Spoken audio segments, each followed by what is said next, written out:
नमस्कार, KP news 24/7 में आपका स्वागत है। मैं अश्विनी आपके साथ। आइए एक नजर डालते हैं अब तक के मुख्य समाचारों पर।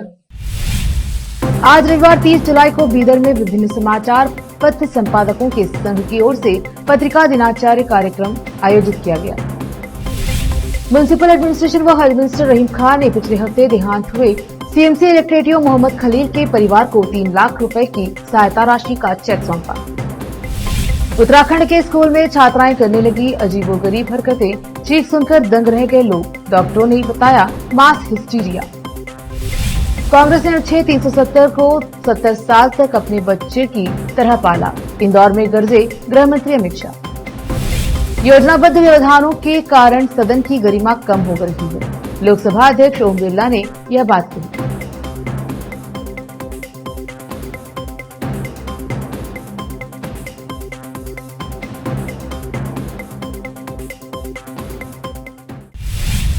अब समाचार विस्तार से। आज रविवार 30 जुलाई को बीदर के प्रतापनगर में स्थित पत्रिका भवन में मान्यता प्राप्त जिला एवं क्षेत्रीय समाचार पत्र संपादकों का संघ, कर्नाटका वर्किंग जर्नलिस्ट एसोसिएशन और समाचार एवं जनसंपर्क विभाग बीदर, इन सभी के संयुक्त तत्वाधान में पत्रिका दिनाचरण कार्यक्रम आयोजित किया गया। इस कार्यक्रम का उद्घाटन वन जीव विज्ञान और पर्यावरण मंत्री और बीदर जिला प्रभारी मंत्री ईश्वर खंडे ने दिया जलाकर किया, जबकि म्युनिसिपल एडमिनिस्ट्रेशन व हेल्थ मिनिस्टर रहीम खान ने इसकी अध्यक्षता की। मुख्य अतिथियों में बीदर दक्षिण के विधायक डॉक्टर शैलेंद्र बेलदाले, हुमनाबाद के विधायक सिद्धू पाटिल के अलावा डॉक्टर सिद्धलिंगप्पा एस पाटिल, माननीय विधायक विधान परिषद गुरुनाथ मलकापुरे, शशिकला बी नमोशी, जिला अधिकारी गोविंद रेड्डी, एसपी चन्नबसवना लंगोटी, शिल्पा एम शामिल रहे। इनके अलावा विशेष आमंत्रित व्यक्तियों में शिवानंद तेंगलूर, जीआर केंचेगौड़ा, जीसी लोकेश, भवानी सिंह ठाकुर और मदन गौड़ा उपस्थित रहे। जिला और क्षेत्रीय समाचार पत्र संपादकों के संघ के जिला अध्यक्ष बाबू वाली, कर्नाटका वर्किंग जर्नलिस्ट एसोसिएशन के जिला अध्यक्ष गणपति दी, सहायक निदेशक समाचार एवं जनसंपर्क विभाग बीदर सुरेश कुमार ने सभी का स्वागत किया। इस अवसर पर सभी मुख्य अतिथियों का शॉल और फूलमाला पहनाकर सम्मान किया गया। इस कार्यक्रम में भारी संख्या में पत्रकार उपस्थित रहे। इस अवसर पर वन जीव विज्ञान और पर्यावरण मंत्री और बीदर जिला प्रभारी मंत्री श्री ईश्वर सिंह खंडरे, म्युनिसिपल एडमिनिस्ट्रेशन व हेल्थ मिनिस्टर रहीम खान और दूसरों ने संबोधित किया। केपी न्यूज के कैमरामैन कृष्णा का कवरेज। ಸೇರಿ ಒಗ್ಗಟ್ಟಾಗಿ ಈ ಪತ್ರಿಕಾ ದಿನಾಚರಣೆ ಆಚರಿಸುತ್ತಿದ್ದೀರಿ। ಇವತ್ತಿನ ಈ ಕಾರ್ಯಕ್ರಮದ ವೈಶಿಷ್ಟ್ಯತೆ ಏನಪ್ಪಾ ಅಂತ ಹೇಳಿದ್ರೆ, ಇದರಲ್ಲಿ ನಿಮ್ಮೆಲ್ಲರಲ್ಲಿ ಎಲ್ಲಾ ಸಂಘಟನೆಗಳಲ್ಲಿ ಸಣ್ಣ ಪುಟ್ಟ ಭಿನ್ನಾಭಿಪ್ರಾಯಗಳು ಇರ್ತವೆ, ಅಭಿಪ್ರಾಯ ಭೇದಗಳು ಇರ್ತವೆ. ಆದರೆ ಇವತ್ತು ನಿಮ್ಮ ಸಂಘಟನೆ ಹಿತದಿಂದ, ಸಮಾಜ ಹಿತದೃಷ್ಟಿಯಿಂದ ಎಲ್ಲರೂ ಒಗ್ಗಟ್ಟಾಗಿರಬೇಕಾಗ್ತದೆ. ಆ ದೃಷ್ಟಿಯಿಂದ ಈ ಕಾರ್ಯಕ್ರಮದಲ್ಲಿ ಈಗಾಗಲೇ ಬಾಬು ವಾಲಿ ಅವರು ಹೇಳಿದ ಹಾಗೆ ಇಡೀ ಜಿಲ್ಲೆಯಾದ್ಯಂತ ಇರುವಂಥ ಎಲ್ಲ ಮಾನ್ಯತೆ ಪಡೆದಂಥ ನಮ್ಮ ಪತ್ರಿಕೆಗಳ ನಮ್ಮ ವರದಿಗಾರರಿರ್ಬೋದು, ಸಂಪಾದಕರಿರ್ಬೋದು, ತಾವೆಲ್ಲರೂ ಒಗ್ಗಟ್ಟಾಗಿ ಇಲ್ಲಿ ಸೇರಿದ್ದೀರಿ. ಎಲ್ಲರೂ ಒಗ್ಗೂಡಿ ಈ ಕಾರ್ಯಕ್ರಮ ಆಯೋಜನೆ ಮಾಡಿದ್ದೀರಿ. ಹೀಗಾಗಿ ನಾನು ನನ್ನ ಪರವಾಗಿ ತಮ್ಮೆಲ್ಲರಿಗೆ, ನಿಮ್ಮೆಲ್ಲರಿಗೂ ಒಂದು ಮಾಡಿದಂಥವರೆಲ್ಲರಿಗೂ ಹಾರ್ದಿಕ ಶುಭಾಶಯ ಮತ್ತೊಮ್ಮೆ ಕೋರ್ತಾ ಇದ್ದೆ. ಆತ್ಮೀಯ ಬಂಧುಗಳೇ, ಇವತ್ತು ಮಾಧ್ಯಮ ವೃತ್ತಿ ಅತ್ಯಂತ, ಇದು ಒಂದು ವೃತ್ತಿ ಅಷ್ಟೇ ಅಲ್ಲ, ಇದೊಂದು ಸಮಾಜ ಸೇವೆ, ಅತ್ಯಂತ ಪವಿತ್ರವಾದಂಥ ಒಂದು ವೃತ್ತಿ. ಸ್ವಾತಂತ್ರ್ಯ ಪೂರ್ವದಿಂದ ನಾವು ಇತಿಹಾಸ ನೋಡಿದರೆ ಇವತ್ತು ನಮ್ಮ ದೇಶದಲ್ಲಿ ಏನು ಸ್ವಾತಂತ್ರ್ಯಕ್ಕಾಗಿ ಹೋರಾಟ ನಡೀತು, ಆ ಸಂದರ್ಭದಲ್ಲೇ ಸೇರಿಕೊಂಡು ಅವತ್ತಂತೂ ಅನಕ್ಷರತೆ ಇತ್ತು ಬಹಳ. ಅಂಥದ್ರಲ್ಲೇನು ಬಾಲ್ ಗಂಗಾಧರ್ ತಿಲಕ್ರವರು, ಮಹಾತ್ಮ ಗಾಂಧೀಜಿಯವರು, ಡಾಕ್ಟರ್ ಬಾಬಾ ಸಾಹೇಬ್ ಅಂಬೇಡ್ಕರ್ ಅವರು, ಅನೇಕ ಜನ ರಾಷ್ಟ್ರೀಯ ನಾಯಕರುಗಳು ಈ ಮಾಧ್ಯಮಗಳ ಮುಖಾಂತರ ಸಮಾಜದಲ್ಲಿರುವಂಥ ಏನು ಇವತ್ತು ಸಮಸ್ಯೆಗಳಿದ್ದಾವೆ, ಏನು ಸಂಕಷ್ಟಗಳಿದ್ದಾವೆ, ಅದರಲ್ಲಿ ಈ ದೇಶದಲ್ಲಿ ನಮ್ಮ ಜನರಲ್ಲಿ, ಸಾರ್ವಜನಿಕರಲ್ಲಿ ಸ್ವಾತಂತ್ರ್ಯದ ಕಿಚ್ಚು ಅವರಲ್ಲಿ ಹೊತ್ತಿಸಬೇಕು. ಅವರಲ್ಲಿ ಇವತ್ತು ನಿಜವಾಗಲೂ ಎಸ್ಪೆಷಲಿ ನಾನು ಬೀದರ್ ಪತ್ರಿಕರ್ತರ ಬಗ್ಗೆ ಹೇಳ್ತೇನೆ ಸರ್. ಯಾಕಂದರೆ ಸುಮಾರು ಸ್ಟೇಟ್ ಆಗಲಿ, ನಮ್ಮ ಬೆಂಗಳೂರಿನಲ್ಲಿ ಆಗಲಿ, ಅಲ್ಲಿ ತುಂಬ ಸ್ವಲ್ಪ ಫಾಸ್ಟ್ ಅಡ್ವಾನ್ಸ್ ಇದ್ದಾರೆ. ಆದರೂ ಇಲ್ಲಿ ನನ್ನ ಪ್ರಕಾರ 100% ಒಳ್ಳೆಯವರು ಇದ್ದಾರೆ. ನಿಜವಾಗ್ಲೂ ನಿಮ್ಮ ಅಧ್ಯಕ್ಷರು ಆಯ್ತು ಶಿವಾನಂದ್ ಅವರು ಇಡೀ ಎಲ್ಲರ MLA ಆಲ್ ಪಾರ್ಟಿ MLA ಅವ್ರ ಬಗ್ಗೆ ಹೇಳ್ತಾರೆ. ಇಲ್ಲಲ್ಲ ರಾಜ್ಯ ಅಧ್ಯಕ್ಷ ತುಂಬ ಶಿವಾನಂದ್ ಅವರು ಒಳ್ಳೆಯವರು ಇದ್ದಾರೆ. ಅವ್ರ ರಾಜ್ಯ ಅಧ್ಯಕ್ಷದಂತ ಏನೋ ಶಿವಪುಟ್ಟಪ್ಪ ಮತ್ತು ಬೇರೆ ಬೇರೆ ರೀತಿಯಲ್ಲಿಂದ ಸುಮಾರು ಅಧ್ಯಕ್ಷರು ಏನು ಮಾತಾಡ್ತಾರೆ ಆ ಥರ ಇಲ್ಲ ಅಂತ ಅವ್ರ ಬಗ್ಗೆ ನಮ್ಮ ಯಾವಾಗ MLA ಕುಂತಾಗ ಅವ್ರ ಬಗ್ಗೆ ಚರ್ಚೆ ನಡೀತದೆ. ಈಗ ಈಶ್ವರ್ ಖಂಡ್ರೆ ಅವರು ತುಂಬ ಒಳ್ಳೆ ರೀತಿಯಿಂದ ಎಲ್ಲ ತಿಳಿಸಿದ್ದಾರೆ, ಮತ್ತು ಇಬ್ಬರು MLA ತಿಳಿಸಿದ್ದಾರೆ, ಮತ್ತು ತಮ್ಮೆಲ್ಲರಿಗೂ ಗೊತ್ತಿದೆ, ನನಗೆ ಗೊತ್ತಿದೆ. ರಾಜ್ಯಾಧ್ಯಕ್ಷ ಶಿವಾನಂದ್ ಅವರು ನನ್ನ ಬಗ್ಗೆ ಒಂದು ಹೇಳಿದರು, ಅದು ಇನ್ನೂ ಒಂದು ವರ್ಡ್ ನಮಗೆ ಇಲ್ಲಿ ಜನ ಇಟ್ಟಿದ್ದಾರೆ ಸರ್. ಮೊದಲು ಧರ್ಮ್ ಸಿಂಗ್ ಸಾಹೇಬರಿಗೆ ಇಟ್ಟಿದ್ರು, ಈಗ ನನಗೆ ಆಜಾದ್ ಶತ್ರು ಅಂತ ಇಟ್ಟಿದ್ದಾರೆ.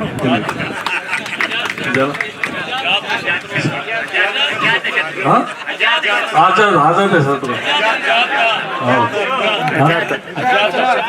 ಆಜಾದ್ ಶತ್ರು ಅಂತ ಇಟ್ಟಿದ್ದಾರೆ ಸರ್.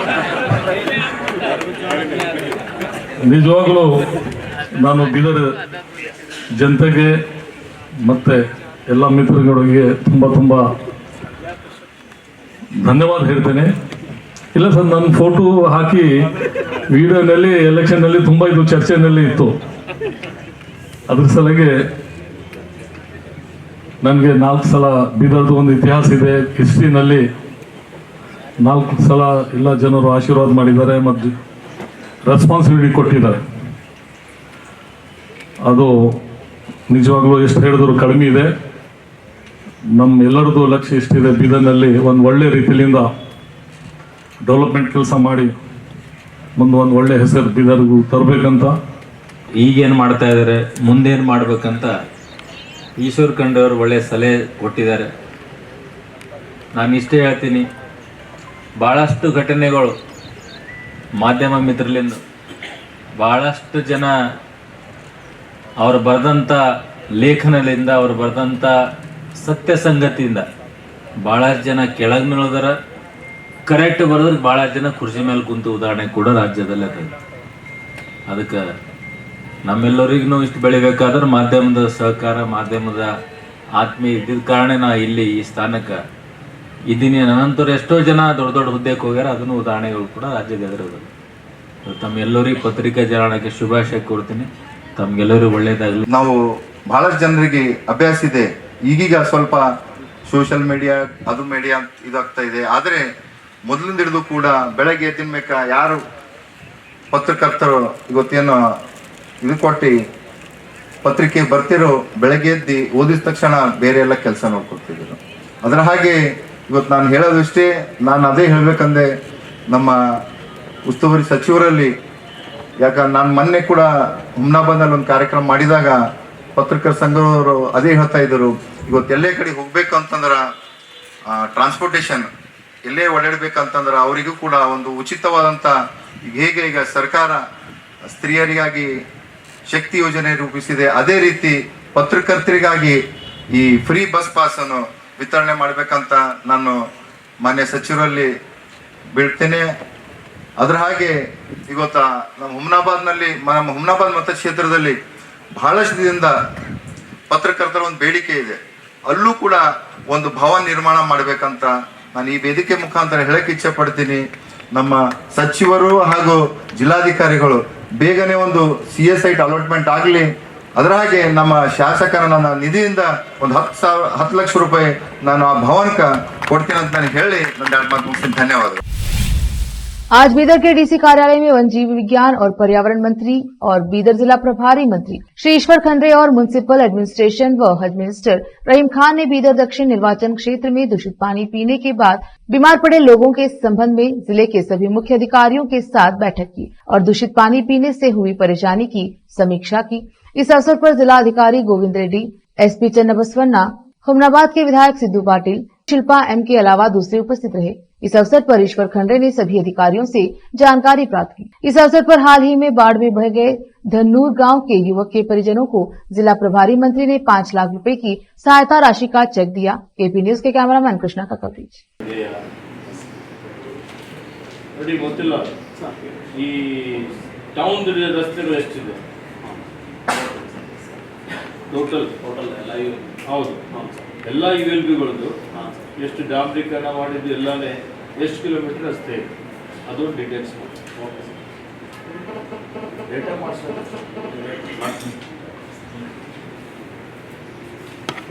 ಯಾವುದರ ವಿಲೇಜ್ಗೆ ರಸ್ತೆ ಇಲ್ಲ ಅಂದರೆ ಅದು ಇಮಿಡಿಯೇಟ್ಲಿ ಒಂದು ವಾರ ಒಳಗಾಗಿ ಬಸ್ಗೆ ಹೋಗ್ತಾರೆ.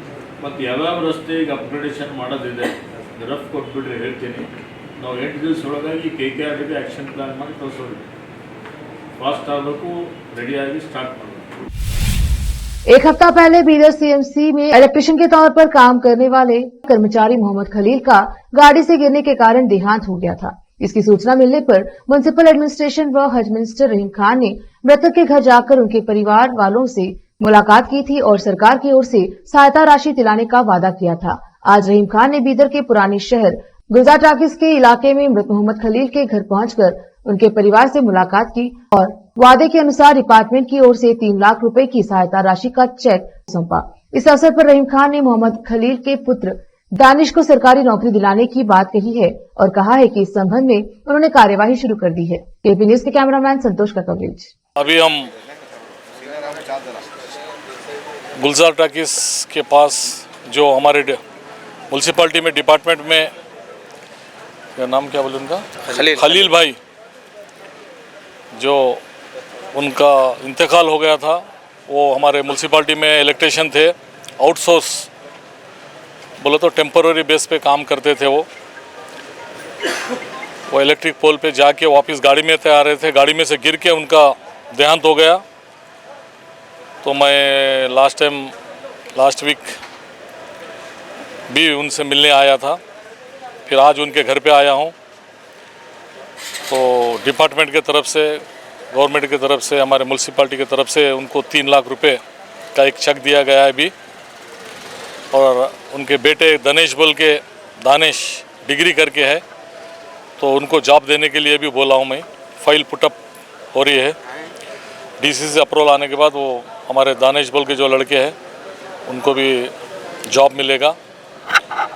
बहुत दुख की बात है, फैमिली में वही जिम्मेदार थे। तो मालिक हम सब मिलके दुआ करिए उनके लिए। शुक्रिया अदा करते हैं। आज शाम को बीदर में अचानक तेज हवाओं के साथ जोरदार बारिश हुई। पिछले 2 दिनों से बारिश थम गई थी, क्योंकि 26 जुलाई को जिले भर में बारिश होने की आशंका जताते हुए अलर्ट जारी किया गया था। उसके बाद 2 दिन तक बारिश नहीं हुई थी, जिससे आम जीवन में हमेशा की तरह चहल पहल थी। आज फिर तेज बारिश हुई, जिसके कारण मौसम काफी ठंडा हो गया है। केपी न्यूज के वीडियो एडिटर यासीन अहमद का कवरेज। उत्तराखंड के चंपावत में स्कूली छात्रों के बीच मास हिस्टीरिया की घटना के सुर्खियों में आने के बाद उत्तरकाशी से ऐसा ही एक और वीडियो सामने आया है, जहां बाढ़ के बाद स्कूल लौटी स्कूली छात्राओं को सामूहिक रूप से अजीबोगरीब हरकतें करते देखा जा सकता है। छात्राओं का ये वीडियो वायरल हो रहा है। वीडियो तब का बताया जा रहा है जब उत्तरकाशी के धौंतरी क्षेत्र में स्थित कामद में राजकीय इंटर कॉलेज के नए भवन में प्रवेश करते ही गुरुवार को लगभग 1 दर्जन लड़कियों ने कथित तौर पर चिल्लाना शुरू कर दिया। विशेषज्ञों के मुताबिक स्कूली छात्राओं का इस तरह से एक साथ चिल्लाना मास हिस्टीरिया की संक्रामक विघटनकारी घटना है, जो बड़े पैमाने पर चिंता की स्थिति से शुरू होती है। वही स्थानीय लोग इसे कुछ दैवीय शक्तियों और स्थानीय देवताओं के क्रोध का प्रभाव बता रहे हैं। मनोवैज्ञानिकों का कहना है कि यह मास हिस्टीरिया का मामला है, क्योंकि लड़कियों ने बारिश और बाढ़ में बड़े पैमाने पर नुकसान होता देखा था, जिसने उनके मानसिक स्वास्थ्य को प्रभावित किया है। लेते हैं छोटा सा ब्रेक, जल्द लौटेंगे ब्रेक के बाद।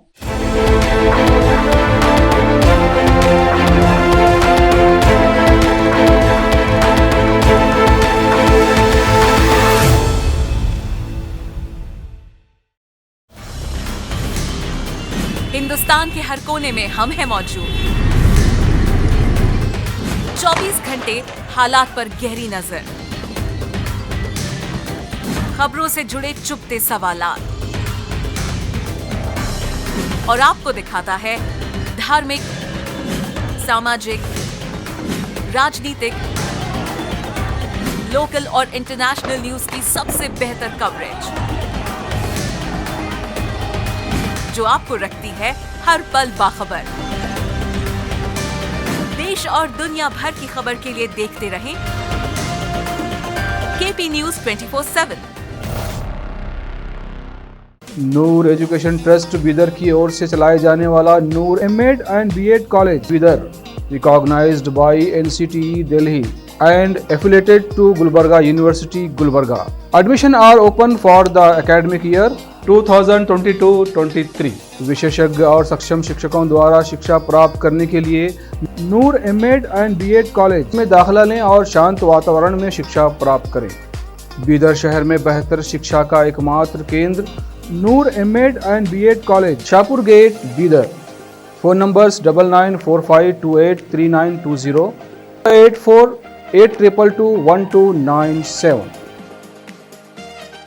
शहर बीदर में अनमोल ग्रुप ऑफ रेस्टोरेंट्स की ओर से रॉयल अनमोल फैमिली रेस्टोरेंट और अनमोल रेस्टोरेंट के जरिए लोगों को स्वादिष्ट खानों के जरिए बेहतरीन सेवाएं प्रदान करने के झंडे गड़ने के बाद अनमोल रेस्टोरेंट के मालिकों ने अब शहर बीदर के लोगों की सेवा के लिए कदम आगे बढ़ाते हुए अब शहर बीदर के सबसे व्यस्त इलाके में एक शानदार फंक्शन हॉल अनमोल पैलेस बनाया है। शहर के हैदराबाद रोड पर स्थित ये शानदार अनमोल पैलेस फंक्शन हॉल अपने बेहतरीन लोकेशन, बेहतरीन वातावरण और अपनी खूबसूरती के कारण सबके आकर्षण का केंद्र बन गया है। यहाँ पर खूबसूरत हॉल, दूल्हा दुल्हन के लिए खूबसूरत स्टेज, खुला और हवादार डाइनिंग हॉल उपलब्ध है और साथ ही यहाँ पर अलहदा वेस्ट सेक्शन और वीआईपी सेक्शन भी मौजूद है। अपने बच्चों की शादी, वलीमा और दूसरे फंक्शंस के लिए आज ही दौड़े चले आइए। याद रखिए, अपने सभी प्रकार के फंक्शंस को यादगार बनाने का केंद्र है प्रोप्रिएटर अब्दुल खालिद और मोहम्मद बशारत अहमद की शानदार पेशकश अनमोल पैलेस फंक्शन हॉल। यहाँ पर बुकिंग शुरू हो गई है, फौरन आइए और फंक्शन हॉल बुक करवाइए। Address near APMC vegetable market, Hyderabad road, Bidar 585403। Booking करने और अधिक जानकारी के लिए इस नंबर पर संपर्क करें 8310357864। हिंदुस्तान के हर कोने में हम हैं मौजूद। 24 घंटे हालात पर गहरी नजर, खबरों से जुड़े चुपते सवालात और आपको दिखाता है धार्मिक, सामाजिक, राजनीतिक, लोकल और इंटरनेशनल न्यूज की सबसे बेहतर कवरेज जो आपको रखती है हर पल बाखबर। देश और दुनिया भर की खबर के लिए देखते रहें केपी न्यूज 24/7।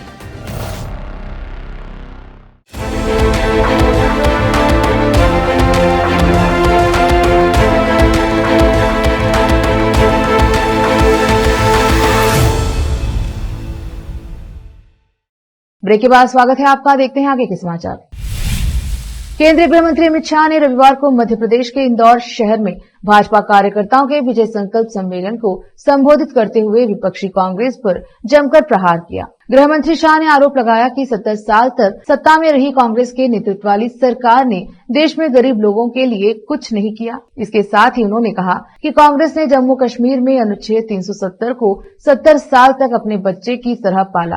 अमित शाह ने इस साल के अंत में होने वाले राज्य विधानसभा चुनाव के लिए प्रचार अभियान के तहत बीजेपी कार्यकर्ताओं को संबोधित करते हुए कहा कि गरीब लोगों के लिए किए गए कल्याणकारी कार्यों के कारण आज प्रधानमंत्री नरेंद्र मोदी पूरे देश में गरीबों के मसीहा के रूप में जाने जाते हैं। मणिपुर का दौरा करने के बाद विपक्षी दलों के गठबंधन इंडिया का प्रतिनिधि मंडल रविवार 30 जुलाई को दिल्ली लौट आया है। विपक्षी सांसदों ने शनिवार को मणिपुर में राहत शिविरों का दौरा किया था और फिर मणिपुर की राज्यपाल अनुसुईया उइके को एक ज्ञापन सौंपा था। दिल्ली वापस लौटने के बाद आरजेडी सांसद मनोज झा ने कुकी और मते समुदाय से राज्य में शांति और सद्भाव बहाल करने में सहयोग करने का आग्रह किया।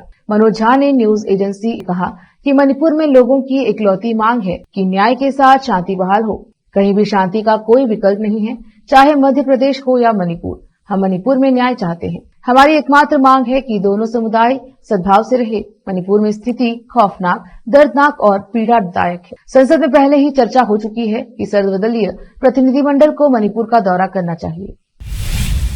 लोकसभा अध्यक्ष ओम बिरला ने रविवार को गुवाहाटी में असम राज्य विधानमंडल के नए भवन का उद्घाटन किया। इस अवसर पर लोकतंत्र को मजबूत करने में जनप्रतिनिधियों की भूमिका को लेकर बिरला ने कहा कि जनप्रतिनिधि लोगों की आस्था और विश्वास के संरक्षक होते हैं। उन्होंने इस बात पर खेद व्यक्त किया कि संवाद और चर्चा के स्थान पर सदन की कार्यवाही में बाधा डालकर नारेबाजी करके और सदन में तख्तियां दिखलाकर असहमति व्यक्त की जा रही है। उन्होंने कहा कि समन्वित और योजनाबद्ध व्यवधानों से सदन की गरिमा कम हो रही है।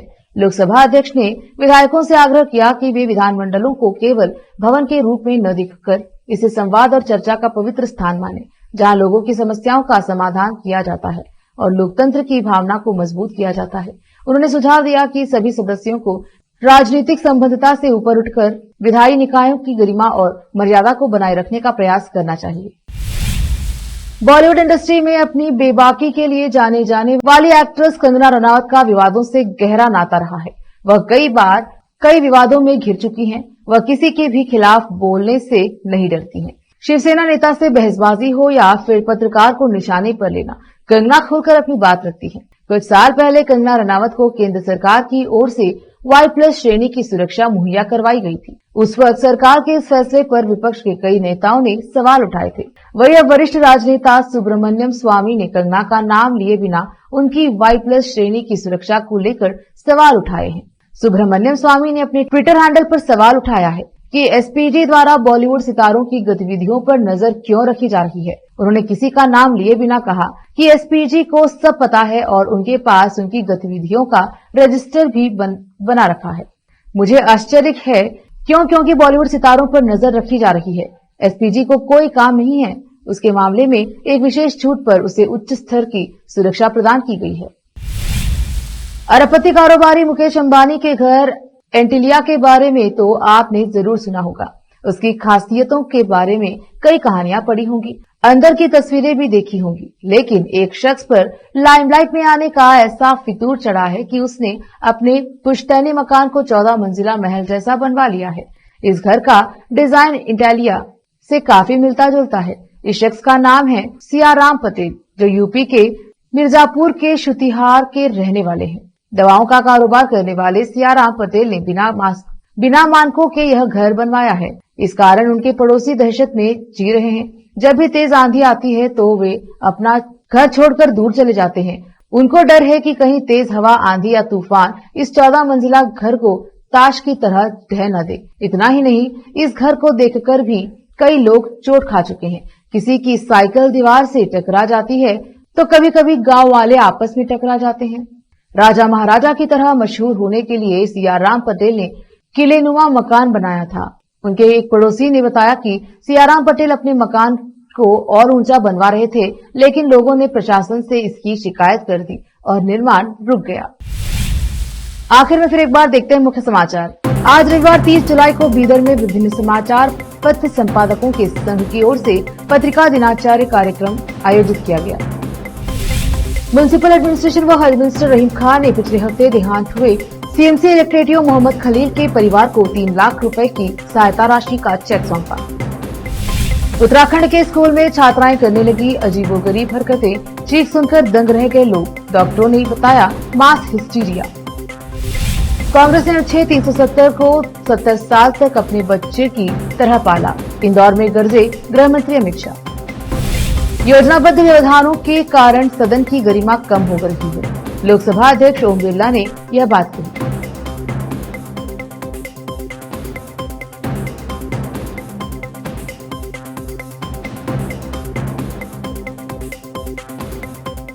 केपी न्यूज में अब तक के लिए इतना ही। देश प्रदेश के समाचारों के लिए देखते रहिए केपी न्यूज 24/7। धन्यवाद।